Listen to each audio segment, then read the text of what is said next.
हमारे यूपी बिहार वाले के लोगों ने ही उनको ये दिया था कि नून रोटी खाएंगे और मोदी जी को जिताएंगे, योगी जी को जिताएंगे, जिताए। लेकिन आज इतनी महंगाई बढ़ गई है कि किसी को नमक रोटी खाना भी मुश्किल हो गया है।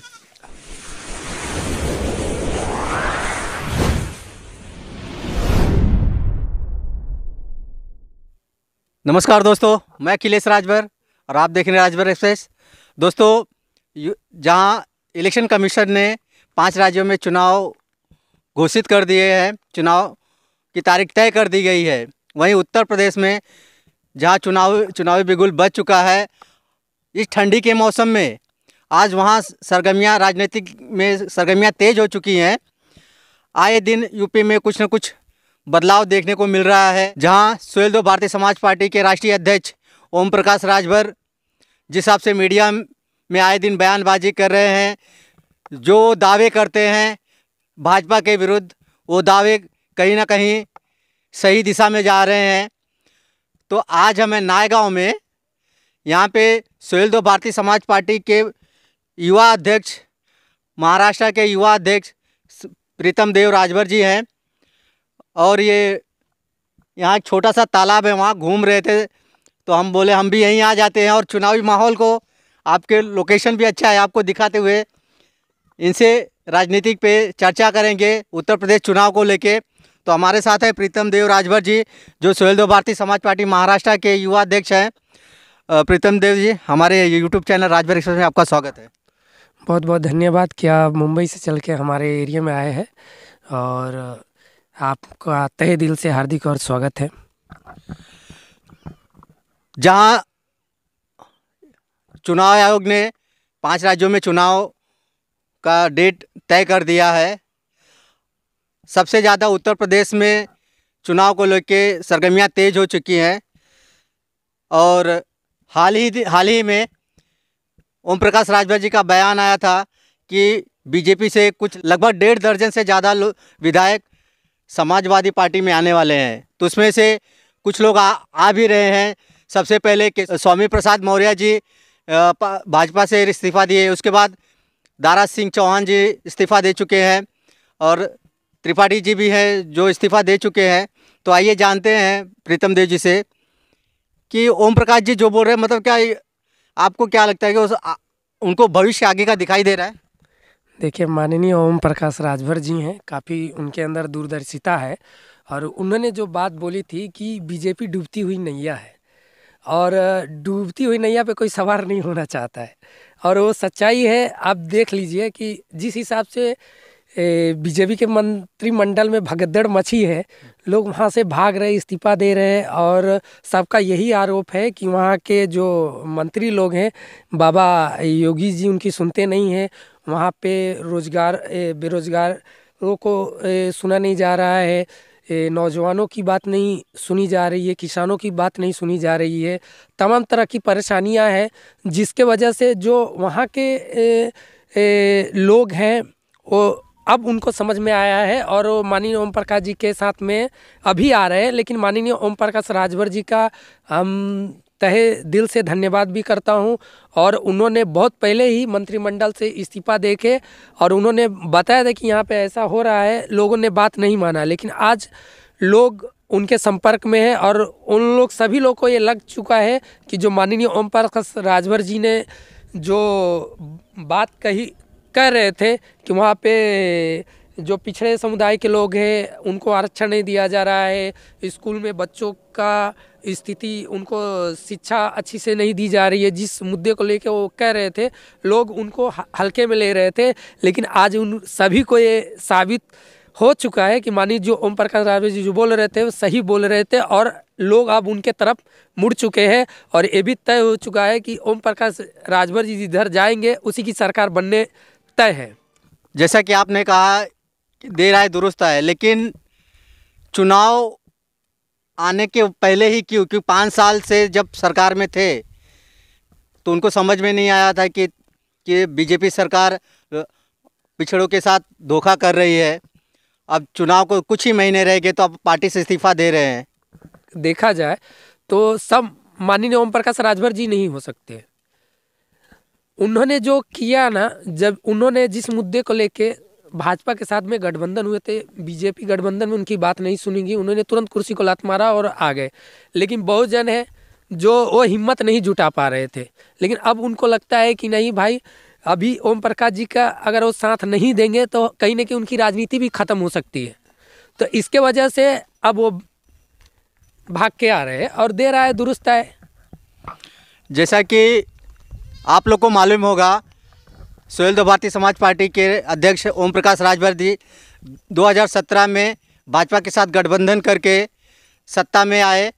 8 सीटों पे चुनाव लड़ा था और उसमें से 4 सीट पे उन्हें जीत हासिल मिली थी। 4 सीट मिलने के बाद उन्हें कैबिनेट में मंत्री पद दिया गया और कुछ दिन सरकार में रहते हुए जो सरकार भाजपा की तरफ से जो गलत चीज़ें हो रही थी उसका खुल के विरोध करते थे। उनका एक ही सिद्धांत था, हमें सही का साथ देना है, जो गलत हो रहा है उसका खुल के विरोध करना है।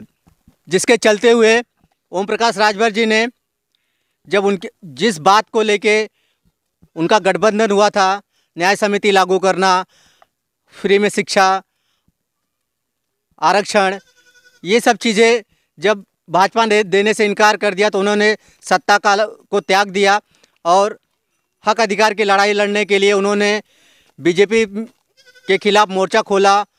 और 2 साल के अंतराल के बाद आज ओम प्रकाश राजभर 4 विधायकों के साथ आज की डेट में एक सीएम मेकर के रूप में उभरे हुए हैं।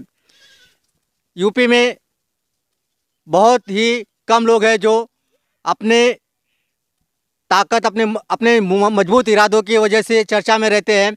आज ओम प्रकाश राजभर एक नाम है उत्तर प्रदेश में, आज पूरी मीडिया उनके पीछे है। ओम प्रकाश राजभर जी जहाँ जाएंगे वहाँ पे सत्ता जरूर बनेगी। तो आज उनका गठबंधन समाजवादी पार्टी से हुआ है, तो क्या लगता है कि बदलाव होगा, परिवर्तन? देखिए, माननीय अखिलेश यादव जी बहुत ही पहले भी अच्छे मुख्यमंत्री रह चुके हैं और जहाँ तक मैंने देखा है, यूपी में गया है, उनके हर गांव में मैंने देखा एम्बुलेंस की व्यवस्था देखा और बच्चियाँ जो पढ़ रही थी उनके लिए साइकिल की व्यवस्था, कन्या विद्याधन, यहाँ तक कि जो बेरोजगार लोग थे जिनका कभी कभी पढ़े लिखे होते हैं और जेब में 10 रुपया नहीं रहता है कि भाई अपना पर्सनल साबुन तेल भी यूज़ करते हैं, उन्होंने बेरोजगारी भत्ता भी दिया और तमाम तरह की सुविधाएं दी। उन्होंने युवाओं को लैपटॉप दिया जिससे काफ़ी लोगों को लैपटॉप ये सब चलाने को मिला। तो हमें ये पूरा विश्वास है कि माननीय ओम प्रकाश राजभर जी जो भी करते हैं वो बहुत सोच समझ के विचार के साथ में करते हैं। और माननीय अखिलेश जी विदेश से पढ़ के आए हैं, वहाँ के उन्होंने देखा है तरक्की को, कैसा रोड रहता है, कैसा रास्ता रहता है, कैसी सुविधाएं होती है, काफ़ी अच्छा है। और माननीय ओम प्रकाश जी का जैसा दिमाग है, उन्होंने सबसे पहले बोला कि एक नेशन एक एजुकेशन। उनका ओम प्रकाश जी का जैसा सिद्धांत है कि अमीर का बच्चा जैसे कैसे कंप्यूटर पढ़ता है तो गरीब के बच्चों को कैसे कौवा कबूतर ना पढ़ाए, उनको भी कंप्यूटर, उनको भी टेक्नोलॉजी, ये सब चीज़ें सीखने को मिले। तो माननीय ओम प्रकाश जी का जो विचार है और अखिलेश जी का जैसा व्यक्तित्व है, जैसा उनका काम है, अगर दोनों जन का मिल के एक मिल के 11 इतना पावर शक्ति बनेगा। और मुझे पूरा विश्वास है कि अगर माननीय अखिलेश जी और ओम प्रकाश जी का गठबंधन का सरकार आती है तो उत्तर प्रदेश उत्तम प्रदेश बनते देर नहीं लगेगा। 2022 में अगर योगी जी आते हैं तो किस मुद्दों को लेके सत्ता में आएंगे, या अखिलेश जी आएंगे 2022 में तो किस बेस पे आएंगे? देखिए, बात रही योगी जी बीजेपी की, तो अभी पूरा भारत देख चुका है इनका जो बोलते हैं हम काला धन लाएंगे, ला दिए हैं भाई। 100 स्मार्ट सिटी बनाए, किधर है आपकी 100 स्मार्ट सिटी? आपको ऐसा क्यों लगता है कि 2022 में योगी जी वापस नहीं आएंगे और अखिलेश जी 2022 में उनका सत्ता आएगी? देखिए, बाबा योगी जी को 5 साल अच्छे से जनता ने टाइम दिया, फुल बहुमत के साथ में दिया, लेकिन यही लॉकडाउन में आपने जिस हिसाब से देखा कितना प्रॉब्लम हुआ। और जिसकी प्रदेश में सरकार हो, केंद्र में सरकार हो, उस यूपी बिहार के लोगों को पैदल ट्रक में भर भर के गांव जाना पड़ा, कितने लोग रास्ते में दम तोड़ दिए। और हमारे यूपी बिहार वाले के लोगों ने ही उनको ये दिया था कि नून रोटी खाएंगे और मोदी जी को जिताएंगे, योगी जी को जिताएंगे, जिताए। लेकिन आज इतनी महंगाई बढ़ गई है कि किसी को नमक रोटी खाना भी मुश्किल हो गया है। आप देख रहे हैं सरसों का तेल कितना बढ़ गया है। बहुत सारी महंगाई ने कमर तोड़ दिया है। जिनका नौकरी था नौकरी चला गया है, जिसका व्यापार था वो लॉकडाउन की वजह से बंद पड़ा है। तो ये सरकार जब से बनी है लोगों को इतना तकलीफ़ हुआ है, झेल रहे हैं जनता, तकलीफ बहुत झेल रही है। लेकिन आपकी प्रदेश में सरकार है, केंद्र में सरकार है, तो जनता कुछ नहीं बोल रही है। लेकिन अब बोलेगी नहीं, करके दिखाएगी। वो अपना गुस्सा वोट के माध्यम से निकालेगी और मुझे पूरा विश्वास है कि वो गुस्से की वजह से बाबा जी नहीं आएंगे। लेकिन लोग फिर भी तो बोल रहे हैं कि योगी जी को लाना है। देखिए क्या बोल सकते हैं लोगों का। अब जैसे देखिए कोई भक्त है, उनका भाई सब सपोर्टर हैं, सबका अपना मानना है, बाबा को पसंद करते हैं तो बोलेंगे।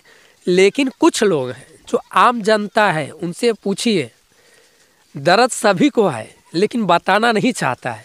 अब ये जनता, अब बोलते हैं ना, हमारे यहाँ कहावत होती है, भोजपुरी में बोलते हैं, ए ठाकुर सर पे कितना बाल है, तो बोलता है वो सामने ही आएगा, काउंट कर लो। तो अभी ये चुनाव आ गए हैं, चुनाव में ही पता चल जाएगा। मतलब आप कहना चाहते हैं कि चुनाव तय करें, चुनाव में ही जवाब देगी। हाँ, इलेक्शन के समय जवाब देगी। बना लिया है, मतलब मन बना लिया है कि योगी जी को हटाना है। जी जी। लेकिन अखिलेश यादव जी ही क्यों लाएंगे? क्या खासियत है उनको इस बार लेके आना? देखिए अखिलेश जी का काम बोलता है और मैं नहीं बोलता हूँ। आप जाके देख लीजिए, हमने गांव में सर्वे किया है, उत्तर प्रदेश में गए हैं, देखे हैं। जो पहले इंदिरा आवास एक कमरे का था ना, लोहिया आवास जाके देखिए 3-3 कमरे का बना हुआ है। और उन बेटियों को देखिए, उनको प्रोत्साहन करने के लिए अखिलेश की गवर्नमेंट ने उनको साइकिल दिया। जो बच्चियाँ दूर तक 5 किलोमीटर पैदल जाके पढ़ाई करती थी, उनको उन्होंने साइकिल दिया। उन बच्चियों को पढ़ने के बाद उन्होंने कन्या विद्या धन दिया, उन बेरोजगारों को भत्ता दिया। ऐसे तमाम ऐसी चीज़ें हैं जो उन्होंने दिया। जो पूर्वांचल एक्सप्रेस का जो सपना है, उन्होंने जो इतना बड़ा सपना देखा था, अखिलेश जी ने देखा।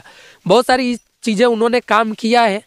अब भाई सरकार जिसकी है तो भाई दूसरे के काम पे अपना मुहर लगा देंगे, लेकिन जनता सब जानती है। और जो जिस हिसाब से अखिलेश जी काम कर रहे हैं और ओम प्रकाश जी का जो मुद्दा है, ओम प्रकाश जी ने जो मुद्दे के साथ में अखिलेश जी के साथ में आए हैं, तो सबको मालूम है जनता एकदम अखिलेश ओम प्रकाश जी को चाह रही है और अखिलेश जी को लाना ही लाना है। अभी देख रहे हैं जो उनका विजय रथ का यात्रा देख रहे हैं, जनता को देख ही रहे हैं। अभी तो जबकि कोरोना है तो इतना जन सैलाब दिखता है, तो अब बताने की ज़रूरत नहीं है, अब मुझे बोलने की ज़रूरत नहीं है। अब ये 10 मार्च का ही है ना, अब देख लीजिए, सब सामने ही आएगा। चलते चलते आपसे एक सवाल पूछेंगे। आप पार्टी से हैं, तो आप अपने पार्टी के लोगों को और जनता को क्या संदेश देना चाहते हैं 2022 के चुनाव को लेकर? देखिए, मैं अपने पार्टी के जितने शुभचिंतक हैं, समर्थक हैं, पदाधिकारीगण हैं, सभी को मैं बोलूँगा कि आप एक मजबूती के साथ 2022 के मिशन पे काम करिए और पार्टी को भारी मतों से विजयी बनाइए। अखिलेश जी और ओम प्रकाश जी गठबंधन को सफल बनाइए, उनको हाथों को मजबूत बनाइए और उन्हीं के विकास में अपना विकास है और उत्तर प्रदेश को उत्तम प्रदेश बनेगा। और जनता से हम अपील यही करना चाहेंगे कि आपने बीजेपी का गवर्नमेंट का देख लिया, आपने विकास के नाम पे सिर्फ नाम बदला है, काम नहीं बदला है। और मैं ये देखा हूँ कि राजा बदलता है, व्यवस्था नहीं बदलती है। तो मैं माननीय अखिलेश जी और ओम प्रकाश जी से भी अपील करना चाहूँगा कि जिस प्रकार से जनता आपसे एक नई उम्मीद के साथ में जुड़ रही है, जन सैलाब दिख रहा है और आप जीत के भी आएंगे, तो आपसे मैं यही विनती करूँगा कि जिस हिसाब से आपने शिक्षा, स्वास्थ्य, रोजगार की बात करी है, उसी तरह आप उनके ऊपर आप खरे उतरिए। आप गवर्नमेंट की जो भी स्कूल है, जिस प्रकार से दिल्ली में हॉस्पिटलों की हालत अच्छी हो गई है और वहाँ के स्कूलों की अच्छी हालत हो गई है। उसी प्रकार से जैसे आपने बोला 300 यूनिट में बिजली फ्री दूंगा, वो आप दीजिए। आप सबसे पहले शिक्षा पे आप काम करिए। और जिस प्रकार से यूपी में मंदिरों पे खर्चा हो रहा है, ऐसा बहुत सारी चीज़ें बन रहा है, वो अलग है, सांस्कृतिक बात है। लेकिन मैं चाहूँगा कि आपका गवर्नमेंट आ रही है तो हम आपसे यही उम्मीद करना चाहते हो कि आप वहाँ पे कल कारखाने का व्यवस्था करिए, ताकि वहाँ के लोग जो दूसरे प्रदेशों में ठोकरे खाते हैं, वहाँ के लोगों के ऊपर भारी पड़ते हैं। वहाँ का भी तो भाई हर प्रदेश का कुछ ना कुछ बजट रहता है, वो रहता है। और वहाँ के लोग जब दूसरे प्रदेशों में जाते हैं तो उनको भी वहाँ पे संघर्ष करना पड़ता है। तो आप ज़्यादा से ज़्यादा उत्तर प्रदेश में आप कल कारखाने, उद्योग धंधे, कुछ ऐसी चीज़ें व्यवस्था करें ताकि वहाँ के लोगों को इधर उधर ना भटकना पड़े। और मैं ये 2022 का उत्तर प्रदेश के लिए मैं यही चाहूँगा जनता को कि आपका एक वोट बहुत ही कीमती है। आपका प्रदेश का फ्यूचर डिपेंड करता है। अगर आपने अच्छे जगह पे अच्छे को वोट दिया तो आपका विकास बहुत अच्छा होगा। और अखिलेश जी और ओम प्रकाश जी के गठबंधन को आप वोट दीजिए और एक पुनः अखिलेश जी को एक बार मौका दीजिए कि आपका उत्तर प्रदेश को उत्तम प्रदेश बना सके। जिस प्रकार से उन्होंने पहले समाजवादी पेंशन, लोहिया आवास, कन्या विद्याधन, बेरोजगारी भत्ता, न जाने कितनी अनगिनत सुविधाएं दी हैं, तो एक बार और मौका दीजिए ताकि आपका बिजली का बिल माफ़ हो सके, कल कारखाने लग सके और सुव्यवस्था शासन हो और उत्तर प्रदेश में भाईचारे की भावना हो। नफरत फैलाकर आप विकास की बात करें, बंटवारे की राजनीति ना करें और उद्योग धंधे रूपी बीज बोए ताकि उत्तर प्रदेश एक उत्तम प्रदेश बन सके। इसी के साथ मैं अपने वाणी पे विराम देता हूँ। जय सुहलदेव, जय समाजवाद, जय हिंद, वंदे मातरम, जय महाराष्ट्र। बहुत बहुत धन्यवाद प्रीतम जी। तो ये थे सुहेलदेव भारतीय समाज पार्टी महाराष्ट्र के युवा अध्यक्ष प्रीतम देव राजभर जी, जो यूपी चुनाव के लेके अपनी बातों को रखा। मैं यूपी की आम जनता से यही अपील करूंगा कि जो आपके हित के, आपके अधिकार के लिए, आपके समाज के विकास की बात करें, आप उसको वोट दीजिए। तो मिलते हैं अगले वीडियो में, तब तक के लिए जय हिंद, जय भारत, जय सुहेलदेव राजभर।